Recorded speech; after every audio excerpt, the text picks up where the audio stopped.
Techie വിസാർഡിൻ്റെ മറ്റൊരു പുതിയ എപ്പിസോഡിലേക്ക് ഏവർക്കും സ്വാഗതം.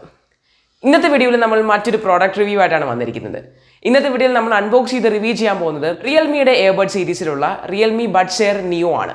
ഇന്നത്തെ ഈ വീഡിയോയിലൂടെ ബഡ്സ് എയർ നിയോയുടെ ഫുൾ സ്പെസിഫിക്കേഷനും ഫുൾ ഫീച്ചേഴ്സും പ്രോസ് ആൻഡ് കോൺസും അതുപോലെ ബഡ്സ് എയറുമായിട്ടുള്ള കമ്പാരിസണുമാണ് വീഡിയോയിൽ ഡിസ്കസ് ചെയ്യുന്നത്.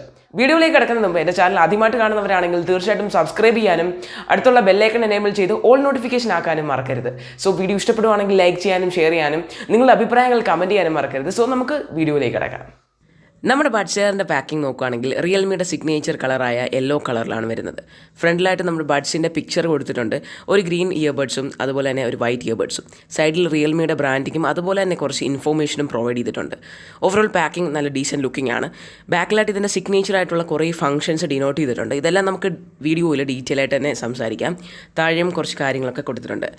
മേളിലായിട്ട് റിയൽമി ലിങ്ക് എന്ന് പറഞ്ഞ ആപ്ലിക്കേഷനെ പറ്റി മെൻഷൻ ചെയ്തിട്ടുണ്ട്. ബാക്കിൽ ഈ ഒരു പ്രോഡക്റ്റിൻ്റെ ഒരു ഫോട്ടോയും കൊടുത്തിട്ടുണ്ട്. സോ നമുക്കിത് അൺബോക്സ് ചെയ്യാം. ഫസ്റ്റ് ഓഫ് ഓൾ ഈ ഒരു പ്രോഡക്റ്റ് ആപ്പിൾ എയർപോഡ്സുമായിട്ട് ഒരുപാട് സാമ്യമുണ്ട്. ലുക്കിലായാലും ഈ ഒരു പാക്കിങ്ങിലായാലും നല്ല സാമ്യം വരുന്നുണ്ട് ഈ ഒരു പ്രോഡക്റ്റിന്. സോ നമുക്ക് അൺബോക്സ് ചെയ്യാം. ബോക്സ് തുറക്കുമ്പോൾ ആദ്യം തന്നെ നമുക്ക് കാണാൻ സാധിക്കുന്നത് ഈ ബഡ്സ് എയർ അടങ്ങിയിട്ടുള്ള ചാർജിങ് കേസാണ്. കണ്ടില്ലേ, ആപ്പിൾ എയർപോഡ്സുമായിട്ട് ഒരുപാട് സാമ്യം തോന്നിക്കുന്ന ആ ഒരു ചാർജിങ് കേസ് തന്നെയാണ്. തൽക്കാലം നമുക്കിത് എടുക്കാം. റിയൽമിയുടെ തന്നെ ബഡ്സ് എയറിൻ്റെ ബഡ്ജറ്റ് വേരിയൻ്റ് ആണ് ബഡ്സ് എയർ നിയോ. നിങ്ങൾക്ക് എല്ലാവർക്കും അറിയായിരിക്കും. സോ ഈ ഒരു മെറ്റീരിയൽ നമ്മൾ മാറ്റുമ്പോൾ നമുക്ക് ടിപ്സ് അടങ്ങിയിട്ടുള്ള ഒരു സിംഗിൾ ഷീറ്റ് ഓഫ് പേപ്പർ ലഭിക്കും. ഇതിൻ്റെ അഡ്വാൻസ്ഡ് ഫീച്ചേഴ്സ് എല്ലാം ഡിനോട്ട് ചെയ്തിട്ടുണ്ട്. ഒരു സിംഗിൾ ഷീറ്റ് ഓഫ് പേപ്പറാണ്. പിന്നീട് നോക്കുകയാണെങ്കിൽ ഒരു മൈക്രോ USB കേബിളും കമ്പനി ഇതിൽ പ്രൊവൈഡ് ചെയ്തിട്ടുണ്ട്. ഇതൊരു ബഡ്ജറ്റ് എഡിഷൻ ആയിട്ടുള്ള എയർപോഡ്സ് ആണ്. അതുകൊണ്ട് തന്നെയാണ് ഇതിൽ മൈക്രോ USB പോർട്ട് വരുന്നത്. ടൈപ്പ് സി ആയിരുന്നേ ഒന്നുകൂടെ നന്നായനെ. അടുത്തായിട്ട് ഒരു കാറ്റലോഗും പ്രൊവൈഡ് ചെയ്തിട്ടുണ്ട്. ഇതിലെല്ലാ കാര്യങ്ങളും വളരെ വ്യക്തമായിട്ട് ഡിനോട്ട് ചെയ്തിട്ടുണ്ട്. ഇതിൽ തന്നെയാണ് വാറണ്ടി ഇൻഫോർമേഷനും കമ്പനി പ്രൊവൈഡ് ചെയ്തിരിക്കുന്നത്. സോ ഓവറോൾ നല്ലൊരു പാക്കിംഗ് ആണ് ഇതിൽ വരുന്നത്. ഇതാണ് നമ്മുടെ ബഡ്സ് എയർ നിയോയുടെ ചാർജിങ് കേസ്. ഓവറോൾ ഒരു ഗ്ലോസി ഫിനിഷാണ് കമ്പനി ഈ ഒരു പ്രോഡക്റ്റിന് നൽകിയിരിക്കുന്നത്. അതുകൊണ്ട് തന്നെ സ്ക്രാച്ചസ് ഒക്കെ വീഴാൻ വളരെയധികം ചാൻസ് ഉണ്ട്. സോ വളരെ കംഫർട്ടബിൾ ആയിട്ട് നല്ലൊരു ബിൽഡ് ക്വാളിറ്റി ഫസ്റ്റ് ഇംപ്രഷനിൽ എനിക്ക് ഫീൽ ചെയ്യുന്നുണ്ട്. ഓവറോൾ നല്ലൊരു ഫിനിഷിങ്ങും ബാക്കിൽ റിയൽമിയുടെ ആ ഒരു ഡിസൈൻ ബൈ റിയൽമി എന്ന് പറഞ്ഞ ഒരു ബ്രാൻഡിങ്ങും നൽകിയിട്ടുണ്ട്. ഫ്രണ്ടിലായിട്ട് ഇതിൻ്റെ മൾട്ടി ഫംഗ്ഷൻ ബട്ടൺ നമുക്ക് കാണാൻ സാധിക്കും. ഇതിലൂടെയാണ് പെയറിങ് ചെയ്യുന്നതും മറ്റുള്ള കാര്യങ്ങളെല്ലാം ചെയ്യുന്നത് ഈ ഒരു ബട്ടൺ ഉപയോഗിച്ചാണ്. അതിൻ്റെ മേളിലായിട്ട് നമുക്ക് ഇൻഡിക്കേറ്റർ ലാമ്പും കാണാൻ സാധിക്കും. ഈ ഒരു LED ലൈറ്റിലൂടെയാണ് നമുക്ക് ചാർജിങ് കേസിൽ എത്രത്തോളം ചാർജ് ഉണ്ടെന്ന് അറിയാൻ സാധിക്കുന്നത്. ഇതിൻ്റെ താഴെയായിട്ട് നമുക്ക് മൈക്രോ USB പോർട്ടും കാണാൻ സാധിക്കും. ഓവറോൾ നല്ലൊരു ഫിനിഷിംഗ് ആണ് കമ്പനി ഈ പ്രോഡക്റ്റിൽ കൊടുത്തിരിക്കുന്നത്. ഇതിൻ്റെ ക്വാളിറ്റിയിൽ ഞാൻ വളരെ സാറ്റിസ്ഫൈഡ് ആണ്. ബിൽഡ് ക്വാളിറ്റി നല്ല രീതിയിൽ തന്നെ ഉണ്ട്. ഇതിൻ്റെ ലിഡ് ഓപ്പൺ ചെയ്യുമ്പം ഈ ഒരു എയർപോഡ്സ് അറേഞ്ച് ചെയ്തിരിക്കുന്നത് കാണാൻ നല്ല രസമാണ്. ആപ്പിൾ എയർപോഡ്സുമായിട്ട് ഒരുപാട് സാമ്യം തോന്നിക്കുന്ന ഒരു പ്രോഡക്റ്റ് തന്നെയാണ്. ഒരു സിംഗിൾ എയർബഡിൻ്റെ സ്ട്രക്ചർ നോക്കുകയാണെങ്കിൽ ഫ്രണ്ടിലായിട്ട് ഇതിൻ്റെ ഫ്രണ്ട് ട്യൂണിംഗ് ഹോൾ കാണാൻ പറ്റും. പിന്നെ സൈഡിലായിട്ട് ആസ് യൂഷ്വൽ ഇതിൻ്റെ സൗണ്ട് ഔട്ട്പുട്ടാണ് വരുന്നത്. പിന്നീട് ഇതിൻ്റെ ബാക്കിലായിട്ട് ബാക്ക് ട്യൂണിംഗ് ഹോളും പ്രൊവൈഡ് ചെയ്തിട്ടുണ്ട്. ഇതിൻ്റെ താഴെയായിട്ട് മൈക്രോഫോൺ നമുക്ക് കാണാൻ സാധിക്കും. ബഡ്സ് എയറിനെ പോലെ സെക്കൻഡറി മൈക്രോഫോൺസ് ഇതിൽ അവൈലബിൾ അല്ല. അതുകൊണ്ട് തന്നെ നോയിസ് ക്യാൻസലേഷൻ്റെ കാര്യത്തിൽ കുറച്ച് വ്യത്യാസം കാണും. അതുപോലെ ചാർജിങ് കോൺടാക്ട് പിന്നെ മൈക്രോഫോണിൻ്റെ രണ്ട് സൈഡിലായിട്ടുണ്ട്. ഈ ഒരു പ്രോഡക്റ്റിൻ്റെ ആ ഒരു ടച്ച് കൺട്രോൾ ഏരിയ ആണ് നിങ്ങളിപ്പോൾ കാണുന്നത്. ഈ ഒരു ഭാഗത്തായിട്ട് ടച്ച് കൺട്രോൾ ചെയ്താൽ മാത്രമേ വർക്ക് ആവത്തുള്ളൂ. ബഡ്സ് എയർ ഒരു പുതിയ ഡിവൈസിലേക്ക് എങ്ങനെയാണ് കണക്ട് ചെയ്യുന്നത് നോക്കാം. ആദ്യം തന്നെ നമ്മുടെ ഡിവൈസിൽ ബ്ലൂടൂത്ത് എനേബിൾ ചെയ്യുക. അതിനുശേഷം നമ്മുടെ ബഡ്സ് എയർ കയ്യിലെടുക്കുക. അതിൻ്റെ ലിഡ് ഓപ്പൺ ചെയ്തതിന് ശേഷം അതിൻ്റെ മൾട്ടി ഫംഗ്ഷൻ ബട്ടണിൽ 3 സെക്കൻഡ് പ്രസ് ചെയ്യുക. ഈ ഒരു 3 സെക്കൻഡ് പ്രസ് ചെയ്യുന്നതിലൂടെ ഈ ഒരു പ്രോഡക്റ്റ് പെയറിംഗ് സ്റ്റേജിലേക്ക് കടക്കും. പെയറിംഗ് സ്റ്റേജ് എനേബിൾ ആയിക്കഴിഞ്ഞാൽ നമുക്ക് ആ ഒരു ബ്ലൂടൂത്ത് സ്കാനിങ്ങിൽ റിയൽമി ബഡ്സ് എയർ നിയോ എന്ന് പറഞ്ഞ ആ ഒരു പേര് കാണാൻ സാധിക്കും. സോ അവിടെ ക്ലിക്ക് ചെയ്തതിന് ശേഷം പെയർ ചെയ്യുക. ഏതൊരു പുതിയ ഡിവൈസിലും ഇങ്ങനെയാണ് ഈ പ്രോഡക്റ്റ് കണക്ട് ചെയ്യുന്നത്. ഒരിക്കൽ നമ്മൾ ഈ പ്രോഡക്റ്റ് ഒരു ഡിവൈസിലേക്ക് കണക്ട് ചെയ്ത് കഴിഞ്ഞാൽ പിന്നീട് എപ്പോഴും ഈ ഒരു ബഡ്സ് എയർ നിയോ അടുത്ത് കൊണ്ടുവന്ന് ഇതിൻ്റെ ലിഡ് ഒന്ന് ജസ്റ്റ് ഓപ്പൺ ചെയ്താൽ മതി. അപ്പോൾ തന്നെ ഈ ഒരു പ്രോഡക്റ്റ് കണക്റ്റ് ആവും. അത്രയ്ക്കും ഫാസ്റ്റ് പെയറിംഗ് ആണ് ഈ ഒരു പ്രോഡക്റ്റ് നമുക്ക് നൽകുന്നത്. നമുക്ക് ഭയങ്കര കംഫർട്ടബിൾ ആയിട്ടുള്ളൊരു ഫീലിലുള്ളൊരു ഫാസ്റ്റ് പെയറിംഗ് ആണ് റിയൽമി എയർബഡ്സ് നിയോയിൽ നമുക്ക് വരുന്നത്. ജസ്റ്റ് ഇതിൻ്റെ ലിഡ് ഒന്ന് ഓപ്പൺ ചെയ്യുക, അപ്പോൾ തന്നെ ഇത് കണക്റ്റ് ആവും. നമ്മുടെ ചെവിയിലേക്ക് വെക്കുന്ന സമയം കൊണ്ട് ഇത് കണക്റ്റ് ആയിരിക്കും. അത്രത്തോളം ഫാസ്റ്റാണ് ഈ ഒരു ബഡ്സ് എയർ നിയോ എന്ന് പറയുന്നത്. അടുത്തായിട്ട് നമുക്കിതിൻ്റെ ടച്ച് കൺട്രോൾസിനെ പറ്റി പറയാം. ടാപ്പ് ഗസ്റ്റേഴ്സ് ആണ് വരുന്നത്. അതിന് മുമ്പ് റിയൽമി ലിങ്ക് എന്ന് പറഞ്ഞ ആപ്ലിക്കേഷനിൽ നമുക്ക് ഈ ഗസ്റ്റേഴ്സ് എല്ലാം കസ്റ്റമൈസ് ചെയ്യാൻ പറ്റും. അതായത് ആദ്യമായിട്ട് ഇത് ഓപ്പൺ ചെയ്യുമ്പോൾ നമുക്കിവിടെ ആഡ് എന്ന് പറഞ്ഞ് വരും. നമ്മുടെ ഇയർബഡ്സ് ഡിറ്റക്ട് ചെയ്തിട്ട് ആഡ് കൊടുത്തു കഴിഞ്ഞാൽ നമ്മുടെ ബഡ്സ് എയർ നിയോ അവിടെ ആഡ് ആയിരിക്കുകയാണ്. ഇത് ഓപ്പൺ ചെയ്യുമ്പോൾ നമുക്ക് ഇത്തരത്തിലുള്ളൊരു ഇൻ്റർഫേസ് ആണ് കാണുന്നത്. ഇവിടെ double tap, triple tap, touch and hold എന്നീ 3 ഗസ്റ്റേഴ്സ് അവൈലബിൾ ആണ്. ഇവിടെ നമുക്ക് ഡബിൾ ടാപ്പ് അതെല്ലാം നമുക്ക് ഇവിടെ കൊടുത്തിരിക്കുന്ന ഓപ്ഷൻസ് വെച്ച് കസ്റ്റമൈസ് ചെയ്യാൻ പറ്റും. ലിമിറ്റഡ് ആണ് എങ്കിലും വളരെ യൂസ്ഫുൾ ആണ്. നമ്മുടെ കംഫർട്ടബിൾ അനുസരിച്ച് നമുക്കിത് മാറ്റാൻ പറ്റും. അതേപോലെ തന്നെ ഈ ഒരു ആപ്ലിക്കേഷനിൽ നമ്മുടെ ഇയർബഡ്സിന് എത്ര ചാർജ് ഉണ്ടെന്നും അറിയാൻ സാധിക്കുന്നതാണ്. ലെഫ്റ്റും റൈറ്റിനും സെപ്പറേറ്റ് ആയിട്ട് എത്ര ചാർജ് ഉണ്ടെന്ന് അറിയാൻ പറ്റും. ഫേംവെയർ അപ്ഡേറ്റും ഈ ഒരു പ്രോഡക്റ്റിൽ അവൈലബിൾ ആണ്. ഈ ഒരു ആപ്പ് ഉപയോഗിച്ച് തന്നെ നമുക്കിതെല്ലാം കൺട്രോൾ ചെയ്യാൻ പറ്റും. അത് നമുക്ക് വളരെ യൂസ്ഫുൾ ആയിട്ടുള്ള ഒരു കാര്യം തന്നെയാണ്. ഈ ഒരു പ്രോഡക്റ്റ് നിങ്ങൾ യൂസ് ചെയ്യുമ്പോൾ ഈ ഒരു ആപ്പ് തീർച്ചയായിട്ടും എടുക്കാൻ നോക്കുക. അതുപോലെ തന്നെ റിയൽമിയുടെ വേറൊരു പ്രോഡക്റ്റ് ആണെങ്കിലും ഇതിൽ നമുക്ക് ആഡ് ചെയ്തുകൊണ്ട് അതിനെയും കൺട്രോൾ ചെയ്യാൻ പറ്റും. സോ ഇയർപോഡ്സിൻ്റെ ടച്ച് കൺട്രോൾസ് എല്ലാം നമുക്ക് കസ്റ്റമൈസബിൾ ആണ്. ഇതിൽ കസ്റ്റമായിട്ട് വരുന്ന ടച്ച് ഓപ്പറേഷൻ എങ്ങനെയാണെന്ന് നോക്കാം. ഡബിൾ ടാപ്പ് ചെയ്യുമ്പോൾ അല്ലെങ്കിൽ ഡബിൾ ടച്ച് ചെയ്യുമ്പോൾ നമുക്ക് കോൾ അറ്റൻഡ് ചെയ്യാൻ പറ്റും. അതുപോലെ തന്നെ മ്യൂസിക് പ്ലേ ഓർ പോസ് ചെയ്യാൻ പറ്റും. ട്രിപ്പിൾ ടച്ച് ആണെങ്കിൽ നമുക്ക് അടുത്ത സോങ്ങിലേക്ക് സ്കിപ്പ് ചെയ്യാൻ പറ്റും. ഒരു കോളിൽ നമ്മൾ 2 സെക്കൻഡ് നമ്മൾ പ്രസ് ചെയ്യുകയാണെങ്കിൽ കോൾ ഹാങ് അപ്പ് ആവുന്നതാണ്. ഇതെല്ലാം കസ്റ്റമൈസബിൾ ആണ്. ഞാൻ എൻ്റെ ഒരു രീതിക്ക് അനുസരിച്ച് കസ്റ്റമൈസ് ചെയ്തിട്ടുണ്ട്. ഇപ്പോൾ ലെഫ്റ്റ് ഇയർബഡിൽ തന്നെ ട്രിപ്പിൾ ടാപ്പ് ചെയ്യുമ്പോൾ പ്രീവിയസ് സോങ്ങിലേക്ക് പോകുന്ന രീതിയിലൊക്കെ ഞാൻ അറേഞ്ച് ചെയ്തിട്ടുണ്ട്. ഈ ഒരു വിഷ്വൽസ് കാണുമ്പോൾ എത്രത്തോളം ആക്യുറേറ്റ് ആണെന്ന് നിങ്ങൾക്ക് മനസ്സിലാവും ഈ ഒരു ടച്ച് ഗസ്റ്റേഴ്സ്. സോ ഇതിൻ്റെ ടച്ച് ഗസ്റ്റേഴ്സിലൊക്കെ ഞാൻ ഒരു വിധത്തിൽ സാറ്റിസ്ഫൈഡ് ആണ്. ബട്ട് ചില സമയത്ത് നമ്മളിതിൽ ടച്ച് ചെയ്യുമ്പോൾ വർക്കാവില്ല. അതിന് കാരണം നമ്മളിതിൻ്റെ കറക്റ്റ് ആ പ്ലേസിൽ ടച്ച് ചെയ്യാത്തതുകൊണ്ടാണ്. പക്ഷേ വളരെ കംഫർട്ടബിൾ ആയിട്ടുള്ള ആ ഒരു ഫീലിംഗ് തന്നെയാണ് എൻ്റെ ടച്ച് ഗസ്റ്റേഴ്സിൽ വരുന്നത്.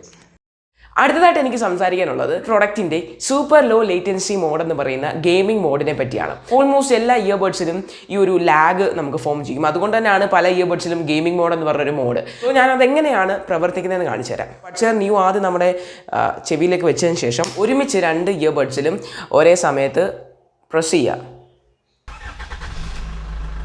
അപ്പോൾ ഒരു കാർ സ്റ്റാർട്ട് ചെയ്യുന്ന സൗണ്ട് നമുക്ക് കേൾക്കാൻ പറ്റും. അതിനർത്ഥം ഈ ഒരു super low latency mode on ആയിരിക്കുന്നതാണ്. ഈ ഒരു മോഡ് എനേബിൾ ചെയ്യാതെ ആ ഒരു ഗെയിം കളിക്കുമ്പോൾ നമുക്ക് ആ ലാഗ് നല്ലപോലെ ഫീൽ ചെയ്യും. ഈ ഒരു മോഡ് എനേബിൾ ചെയ്തതിന് ശേഷം ആ ലാഗ് ഫീൽ ചെയ്യാത്ത രീതിയിൽ തന്നെ നമുക്ക് ഗെയിം കളിക്കാൻ സാധിക്കും. അടുത്തായിട്ട് ഈ ഒരു പ്രോഡക്റ്റ് എങ്ങനെ നമുക്ക് ചാർജ് ചെയ്യാമെന്ന് നോക്കാം. നമ്മുടെ ഇയർബഡ്സ് ചാർജ് ചെയ്യാൻ ജസ്റ്റ് ഇതിൻ്റെ ചാർജിങ് കേസിലേക്ക് ഇൻസേർട്ട് ചെയ്താൽ മതി. ഓട്ടോമാറ്റിക്കായിട്ട് ചാർജ് ആയിക്കോളും. ചാർജിങ് കേസ് ചാർജ് ചെയ്യാൻ നമുക്ക് മൈക്രോ USB കേബിൾ പ്രൊവൈഡ് ചെയ്തിട്ടുണ്ട്. അത് ഉപയോഗിച്ച് നമുക്ക് ചാർജ് ചെയ്യാവുന്നതാണ്. ഈ ഒരു ഡിവൈസിൻ്റെ ബാറ്ററി കപ്പാസിറ്റി പറ്റി പറയുകയാണെങ്കിൽ ചാർജിങ് കേസിന് 410 mAh ബാറ്ററി കപ്പാസിറ്റിയാണ് വരുന്നത്. അതുപോലെ തന്നെ ഓരോ ഇയർബഡ്സിന് 43 mAh ബാറ്ററിയാണ് വരുന്നത്. വളരെ ഡീസൻ്റ് ആയിട്ടുള്ള ഒരു കപ്പാസിറ്റി തന്നെ നൽകിയിട്ടുണ്ട്. കമ്പനി ക്ലെയിം ചെയ്യുന്നത് ഈ ഇയർബഡ്സും ചാർജിങ് കേസും എല്ലാം കൂടെ 17 മണിക്കൂറിൻ്റെ പ്ലേബാക്ക് ടൈം ലഭിക്കുമെന്നാണ്. അതുകൊണ്ട് തന്നെ നമുക്ക് അത്യാവശ്യം നല്ല രീതിയിൽ തന്നെ ടൈം ലഭിക്കുന്നുണ്ട്. യൂസേജിനനുസരിച്ച് ഇതിൻ്റെ ആ ഒരു ടൈം ഡിപ്പെൻഡ്. പറഞ്ഞതിൽ കൂടുതൽ ടൈമിൽ നമുക്ക് ഇതിൻ്റെ ആ ഒരു ചാർജിങ് നിൽക്കണമെങ്കിൽ single earbud at a time ഉപയോഗിച്ചാൽ മതിയാകും. അപ്പോൾ നമുക്ക് അത്യാവശ്യം ഇതിൽ കൂടുതൽ ബാറ്ററി ലൈഫ് ലഭിക്കുന്നത്. ഈ ഒരു പ്രോഡക്റ്റിന് കൊടുത്തിരിക്കുന്ന കമ്മ്യൂണിക്കേഷൻ ഡിസ്റ്റൻസ് എന്ന് പറയുന്നത് 10 മീറ്റർ ആണ്. അതുകൊണ്ട് തന്നെ എപ്പോഴും നമ്മുടെ ഫോൺ കൂടെ കൊണ്ട് നടക്കണം. എന്നാൽ മാത്രമേ ഇതിൻ്റെ ഒരു പെർഫെക്റ്റ് കണക്ഷൻ നമുക്ക് ലഭിക്കത്തുള്ളൂ. ഓരോ ഇയർബഡിന് 4.1 ഗ്രാം വെയിറ്റ് ആണ് വരുന്നത്. അതുകൊണ്ട് തന്നെ വളരെ ലൈറ്റ് വെയിറ്റ് ആണ്. മാത്രമല്ല IPX4 വാട്ടർ റെസിസ്റ്റൻസും കമ്പനി ഇതിന് കൊടുത്തിട്ടുണ്ട്. പെട്ടെന്നുള്ള സ്പ്ലാഷസിനെ എല്ലാം ഇത് അതിജീവിക്കുന്നതാണ്. ഇനി നമുക്ക് ഈ ഒരു ബഡ്സ് എയർ നിയോയുടെ ഓഡിയോ ക്വാളിറ്റി നോക്കാം. സോ ഞാൻ കറൻ്റ്ലി ഇപ്പോൾ മൈക്കിലാണ് സംസാരിക്കുന്നത്. ഇത് നമുക്ക് ഡിറ്റാച്ച് ചെയ്തിട്ട് ഈ ഒരു പ്രോഡക്റ്റ് കണക്ട് ചെയ്തിട്ട് നമുക്ക് സംസാരിക്കാം. ഇപ്പോൾ ഞാൻ സംസാരിക്കുന്നത് ഈ ബഡ്സ് എയർ നിയോയുടെ മൈക്രോഫോണിൽ നിന്നാണ്. ബഡ്സ് എയറുമായിട്ട് കമ്പയർ ചെയ്യുമ്പോൾ അതിൽ നിന്ന് മൈക്രോഫോൺ അല്ലെങ്കിൽ ഈ ഒരു നോയിസ് ക്യാൻസലേഷൻ കുറവാണ്.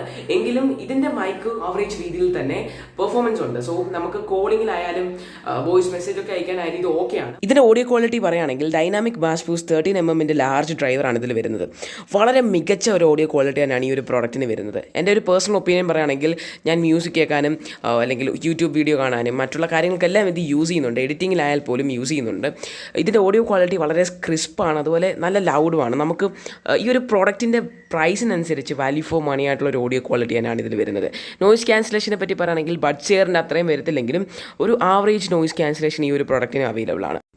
ഈ ഒരു ഇയർബഡ്സിലെ ചിപ്പ്, അതായത് R1 ചിപ്പിനെ കമ്പനി തന്നെ വിളിക്കുന്നത് പവർഫുൾ R1 ചിപ്പ് എന്നാണ്. അതിനോട് ഞാൻ 100% യോജിക്കുന്നു. കാരണം ഈ ഒരു പ്രോഡക്റ്റിൻ്റെ കണക്ഷനിലായാലും ഓഡിയോ ക്വാളിറ്റിയിലായാലും എല്ലാം കൊണ്ടും ഈ ഒരു ചിപ്പിൻ്റെ ആ ഒരു പ്രസൻസ് നമുക്ക് നല്ല രീതിയിൽ തന്നെ ഫീൽ ആവുന്നുണ്ട്. വളരെ പവർഫുൾ R1 ചിപ്പ് എന്ന് തന്നെ നമുക്ക് പറയാൻ പറ്റും. നമുക്ക് ഈ ഒരു പ്രോഡക്റ്റിൻ്റെ ഫിറ്റിനെ പറ്റി പറയാം. വളരെ ഇമ്പോർട്ടൻ്റ് ആയിട്ടുള്ള കാര്യമാണ്. ഈ ഒരു ടൈപ്പ് ഓഫ് ഇയർബഡ്സിൽ വരുന്നത് കസ്റ്റമായിട്ടുള്ളൊരു ഡിസൈനാണ്.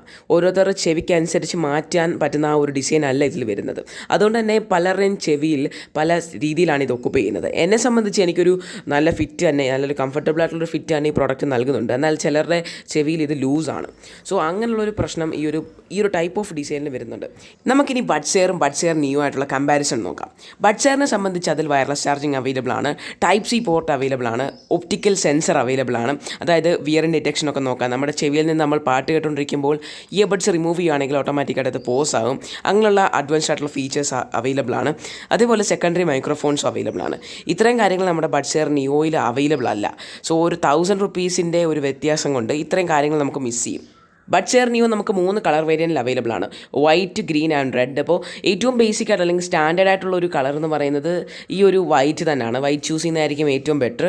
3000 രൂപയ്ക്കകത്ത്, അതായത് 2999 രൂപയാണ് ഈ ഒരു പ്രോഡക്റ്റിൻ്റെ MRP എന്ന് പറയുന്നത്. ഇനി നമുക്കിതിൻ്റെ മേജർ ക്വസ്റ്റ്യൻ, ഇത് വാങ്ങണോ? 3000 രൂപയ്ക്ക് ഒരു പ്രോഡക്റ്റ് വാല്യൂ ഫോർ മണി തന്നെയാണ്. ഇതിൻ്റെ ടച്ച് കൺട്രോൾസ് വളരെ കംഫർട്ടബിൾ ആണ്, ഇതിൻ്റെ ഫാസ്റ്റ് പെയറിംഗ് വളരെ കൺവീനിയൻ്റ് ആണ്, ഇതിൻ്റെ ഓഡിയോ ക്വാളിറ്റി ആയാലും മൈക്രോഫോൺ ക്വാളിറ്റി ആയാലും ലുക്കിലായാലും ബിൽഡ് ക്വാളിറ്റിയിലെല്ലാവരും ഈ ഒരു 3000 രൂപയുടെ ആ ഒരു പ്രോഡക്റ്റിൻ്റെ വാല്യൂ ഫോർ മണി ആയിട്ടുള്ള പെർഫോമൻസ് തന്നെയാണ്.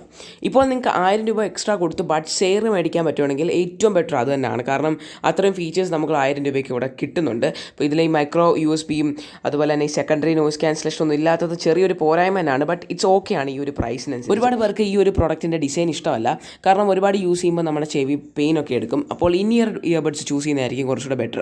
അപ്പോൾ റിയൽമിയുടെ ഭാഗത്തുനിന്നും റെഡ്മിയുടെ ഭാഗത്തുനിന്നും കുറേ പ്രോഡക്ട്സ് അവൈലബിൾ ആണ്, അല്ലാതെയും ഒരുപാട് പ്രോഡക്ട്സ് ഇനിയർ ഡിസൈനിൽ അവൈലബിൾ ആണ്. അതിൻ്റെ എല്ലാ ലിങ്ക് ഞാൻ ഡിസ്ക്രിപ്ഷനിൽ കൊടുക്കാം. ഇന്നത്തെ ഈ റിവ്യൂ നിങ്ങൾക്ക് തീർച്ചയായിട്ടും ഇഷ്ടപ്പെടുന്ന വിശ്വസിക്കുന്നു. ഇനിയും ഇതുപോലത്തെ ടെക് റിലേറ്റഡ് കണ്ടൻസിനും ലേറ്റസ്റ്റ് ആയിട്ടുള്ള ഗാഡ്ജറ്റ് അൺബോക്സിങ്ങിനും മറ്റുള്ള ടെക് കണ്ടൻസിനായിട്ട് എൻ്റെ ചാനൽ സബ്സ്ക്രൈബ് ചെയ്യുക, വീഡിയോ ഷെയർ ചെയ്ത് തന്നെ സപ്പോർട്ട് ചെയ്യുക. അപ്പോൾ നമുക്ക് മറ്റൊരു വീഡിയോയിൽ കണ്ടുമുട്ടാം.